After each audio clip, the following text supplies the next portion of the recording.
Yes, that was good. How many of you enjoyed that classical prelude on the organ?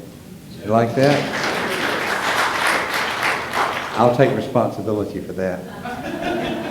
When I was here last time and I saw that amazing organ, then I heard Sean play, I said, would you please play a classical piece for me next time I come? And he did, so thank you, my friend.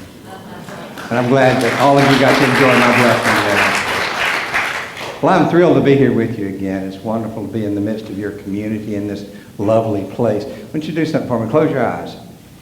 Now imagine yourself in a place where the grass is dead and brown and the bushes are all shriveled up and there's no flowers in sight. Imagine that and see how it feels. And then open your eyes and look out the windows. Be sure you take in the beauty of this place. And I would encourage you to find out whoever is ultimately responsible for that grounds looking like they do and make sure you say thank you. And go around. I was watching a little boy playing in the fountain over here a little while ago and having a great time. And he was just enjoying everything. Go up to one of the flowers that you like and say thank you. Okay? Because Mother Nature needs attention too. I would encourage you to do that. Well, the sermon I want to share with you this morning was really started 25 years ago. I was serving as the pastor of a Baptist church and had a part-time gig as the director of pastoral care for a little 48-bed hospital out in the country in Kentucky. And when I got there, one of my first responsibilities that was assigned to me by the hospital administrator was to wrangle the local ministers. Because some of these very evangelical ministers had taken it upon themselves to come into the hospital and go door to door to door trying to convert people. And that wasn't good for anybody, so I was supposed to take care of that. No small thing there. So what I did, I developed a program called Passion and Compassion in Pastoral Care. And I first trained the staff in this program, and then we set up a program where a minister coming into the hospital was only allowed to visit a friend or a church member. He couldn't go to see anybody else, and that went over really well. I was not well liked there among the ministers very much, but they also were required to go through this course of Passion and Compassion in Pastoral Care, and gave them the lesson that basically I'm going to give you today, but a little more extended than that. And we set a program where they had to sign in, and the staff also was given the authority to watch and make sure none of these ministers did their thing. Well, what the ministers were doing is that they were very passionate about what they believed, but their compassion had gone out the window. So I think that's a lesson that's good for all of us to learn. So let's take a look at that this morning. Let's start with passion. Let me read the technical definition of passion. Passion is a feeling of intense enthusiasm towards or compelling desire for someone or something. Now that indicates to us intensity. It indicates being involved and feeling things and let it move through us in a powerful kind of way. That's important for us. There's a lot of encouragement for us to feel passion. If you look in the Bible, way back in the Old Testament, in the book of Deuteronomy, it says, "Thou shalt love the Lord thy God with half your heart and half your mind and half your soul." Please disagree with me. You know? No, the scripture says you shall love the Lord your God with all your heart, all your mind, all your soul. And that same phrase gets repeated over and over again all through the Old Testament because it's something that was important. And then we look to the New Testament and we find it coming out of the mouth of Jesus. Jesus was challenged by the religious leaders at the time. He said, "Tell us what the most important law is," hoping to trap him. And Jesus said, "You shall love the Lord your God with all of your heart, all of your soul, all of your mind, and love your neighbor as yourself." So we've got that encouragement to be passionate, to feel that fully and completely. In Colossians, the Bible says, "The effectual, fervent prayer of a righteous person availeth much." The fervent prayer. You always liked that word. Ever since I was a kid and heard that word preached about, fervent prayer. That's serious stuff, let me tell you. That's passionate stuff.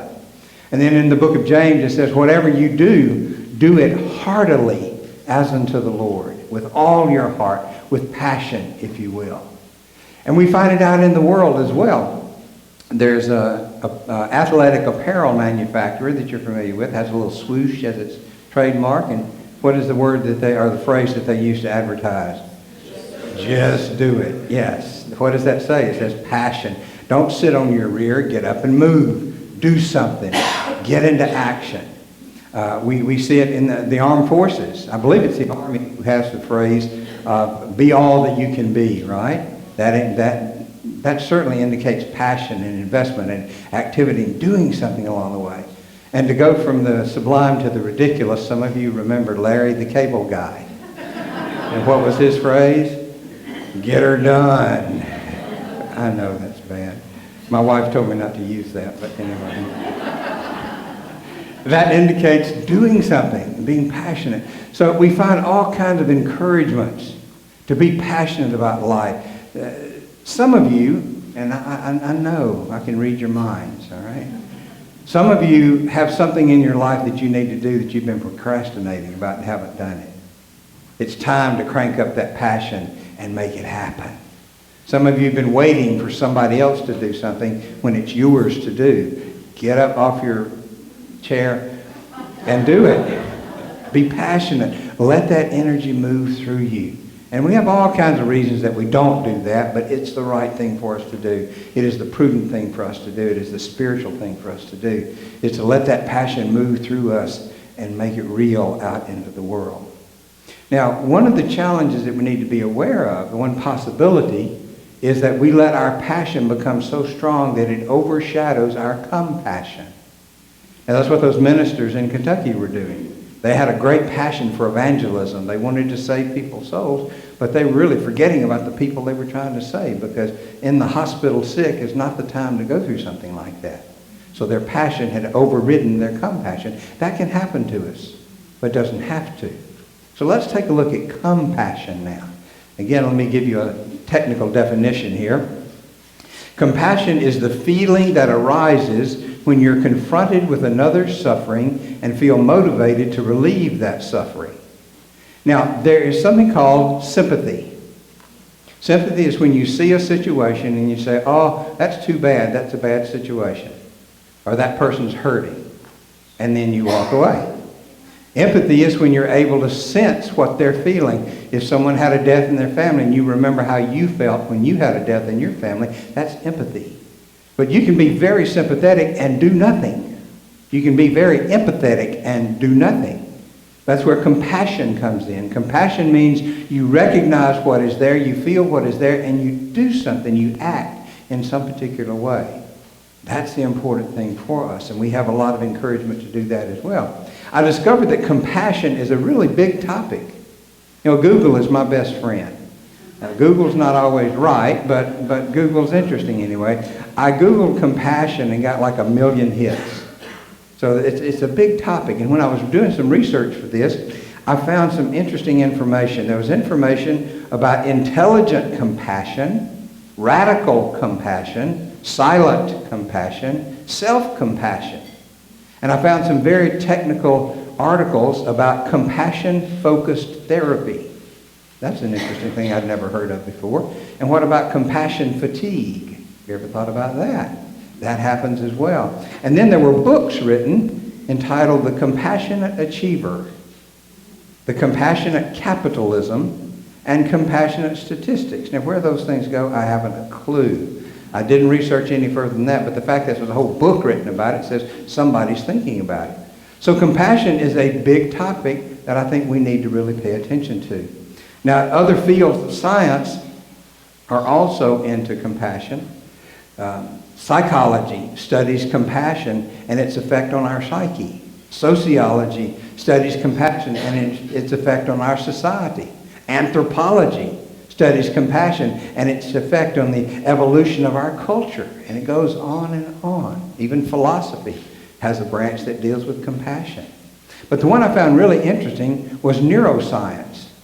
There's been some incredible study in neuroscience that tells us that even after 2 weeks of someone living a compassionate life, being deliberately compassionate, your heart rate decreases, your blood pressure decreases, your immune response significantly goes up, and you're happy and more peaceful. And they're even saying, they're projecting now that someone who lives a compassionate life lives longer and has a better quality of life as well. So this is powerful stuff.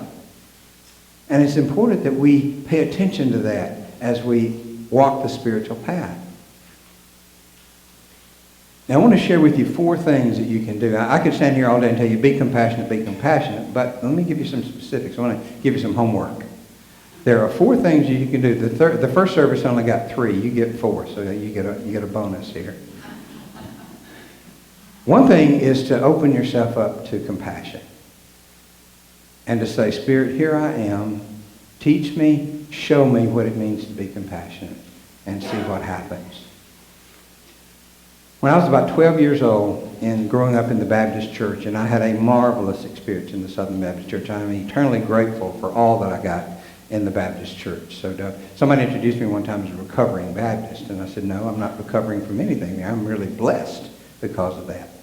But when I was about 12 years old, we had a program in our church called Foreign Missions Week. And all the furloughed foreign missionaries that worked for the Baptist movement would go around speaking to the churches, talking about their work. And there was a minister from the Philippines, a missionary from the Philippines, and he got up to speak, and he was an all-star football player. And to a 12-year-old boy, a preacher who played football was interesting, so I listened to him. I can't tell you what he said, but I know the feeling that got conveyed. And at the end of his presentation, during the altar call, as we traditionally had in the Baptist church, I went up, and rather than talking to the preacher, I knelt down by the communion table, which is not something that's usually done in our church. And I knelt there, and I said, Dear God, give me a heart that cares for people. And that's been pretty close to 50 years ago. And the heart that Spirit stirred in me that day is still beating in me now. So I'd encourage you to open yourself up to compassion and say, Spirit, give me the awareness and the capacity for compassion. But just know that you better be ready before you ask for that. Because Spirit has a way of answering your prayers. I always tell people, when you tell Spirit you're ready to go, fasten your seatbelt, because here it comes. So the first thing is open yourself up to compassion. Be open to learning about it and the lessons that come. And I'll guarantee you all the lessons are not going to be moonlight and roses and unicorns. Because when you start feeling what other people feel, it hurts. And when you start caring about other people instead of just lying along, it takes some of your time, it takes some of your energy, but it is worthwhile to do that. So open yourself up. The second thing is, we said that compassion, different from sympathy and empathy, is taking some kind of action, of doing something. The second thing I would say to you is pray. Now, if you see someone who's in need, you see someone who's hurting, and you feel the sympathy, you feel the empathy, and you feel the compassion, and you want to do something, and you don't know what to do. What's the one thing you can always do, no matter where you are, whether you have the time to do it or not, is to pray. A simple bless you, to me, is as good as some long, wordy kind of thing that you do. But the intent is there. The energy is there to say, bless you where you are and in the situation that you're in. And that is an act of compassion. And that's important for us to do that. So we open ourselves up to compassion. We pray. And then another thing you can do is directly support situations that need help. That reminds me of a story. The summer after I got out of high school, I had a buddy whose little brother had cystic fibrosis. And his little brother wasn't supposed to live but to be about 6 years old. And he lived long beyond that. So the family was really excited about research and the development of programs that supported people with cystic fibrosis. And I accepted the challenge to be a part of a fundraising effort for the Cystic Fibrosis Foundation. Say that 3 times fast. What we were doing, this is rural Mississippi, and we're going out and knocking on doors, going from door to door, asking for money to support this wonderful cause. And I was willing to do that. I love my friend, and I loved his little brother. So we're going out, and I walk up to this house. It wasn't a very nice house. It was kind of dilapidated. And I walked up, and I knocked on the door. And the door opened real quick, and there was this big woman. No, big woman. Big woman. And she had curlers in her hair and one of these bright pink chenille house coats on. And she glared at me through the screen. She said, who the blank, blank, blank, blank are you, and what the blank, blank, blank do you want? And I'm about to ask this woman for money. So I said, I screwed up my courage, and I said, okay. And I gave her my spiel, and she said, wait a minute. And I thought she was going to go get a dog or a gun or something, you know. And she came back and put this wad of money in my hand. And I thanked her and went on my way. She gave me more money than anybody else that we had confronted. Now, my choice to put myself out of my comfort zone really far, I am a knock, blow the bottom out of the scale introvert. So for me to go out knocking door to door was a big, big thing. But that for me was an act of compassion. I felt what was there and I acted. For that lady who turned out to be such a blessing, that giving me that money for this cause was an act of compassion. She was doing something. Her heart was stirred by the situation that was there. That was an act of compassion. So there may be opportunities for you to do something like that, to support a cause. I mean, every disease has a nonprofit foundation connected with it. And if you have someone who is dealing with one of those diseases or is in a situation for which there is a nonprofit organization, then send them some money. That is an act of compassion. That is an act of a choice that you make to do that and to support those. You might have an opportunity to work for an organization licking envelopes and stamping envelopes, answering the phone, or doing whatever it is, going to a soup kitchen. There are all kinds of ways that you can express that compassion for the situations that are around you that you are aware of. So there is that you open yourself up to compassion, you pray about the situation that is there, you do something about it, and then you live it. You live it fully and completely in your life and be willing to stand up for that. And that takes us a long way down the road. Now, just as I mentioned a moment ago that sometimes we allow our passion to override our compassion, it's also possible for our compassion to forget about our passion. I mentioned to you a moment ago that article that I found on compassion fatigue. And what happens there is when you give and you give and you give and there's nothing coming in. And you pray and you pray and you pray for everybody else, but you don't pray for yourself. That ends up that we get tired and we allow our compassion to suck up all of our passion. And it's hard for us when we do that. So there is that balance of passion and compassion that is important for us to keep. And I want to close with one other story. There was an elementary school teacher who had several refugee kids from third world countries in her class.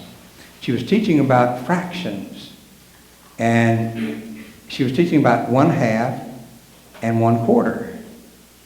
And she asked the kids just to check whether they had gotten it or not. She said, if you had the opportunity, would you want, and there was a chocolate bar involved, would you want half the chocolate bar or 1/4 of the chocolate bar? And of course, most of the kids said half, and she was walking around the room checking. And the refugee kids had said 1/4 of the chocolate bar. And she thought well, I got to teach this again. They didn't get it because obviously a half is bigger than 1/4. She said, why would you only want 1/4 of it? And the little boy said, well, that way there'd be more of the chocolate bar left for everybody else. That is an innocent act of compassion. And if children can do that innocently, how much more can we do consciously, deliberately, being motivated by spiritual power and spiritual passion? How much more can we do? And it makes a difference in the world. The science that studied this very carefully also found out that when we go out and express compassion, it stirs up compassion in other people. When you help someone in a compassionate manner, it is much more likely that they are now going to go and help somebody else in a compassionate manner. So as this morning, Laurie was talking to the kids about this. She rang the little bell at the head and said the sound goes on and on and on, and so is it with compassion. The energy of that love and light goes on, and I don't have a clue where it might go. One other thing let me mention is in the simplicity of being compassionate, it may be as simple as looking into somebody's eyes. Think about how many people go a whole day or days, and nobody ever looks them in the eye. And that simple act of compassion can make a difference in somebody's life. Think about how many people don't get touched at all. And that simple touch could be an act of compassion to change that person's whole day. And to go any further, you realize how many people go days and days and days, weeks and weeks without ever hearing, I love you. I care about you. I appreciate you. Even God bless you. That is an act, an expression of completion, of compassion. And when that compassion goes forth, it creates a situation where that person can more likely do that him or herself and repeat that. So we're in such a powerful position. We have the passion that is available to us inherently as a part of who we are as spiritual beings. And we have the opportunity also to live in compassion and share that with people as well. So in this coming week, I encourage you just to be aware of the ebb and flow of these dynamics in your life. If you find yourself really, really excited about something, be sure to take time and say, where's a place for some compassion now?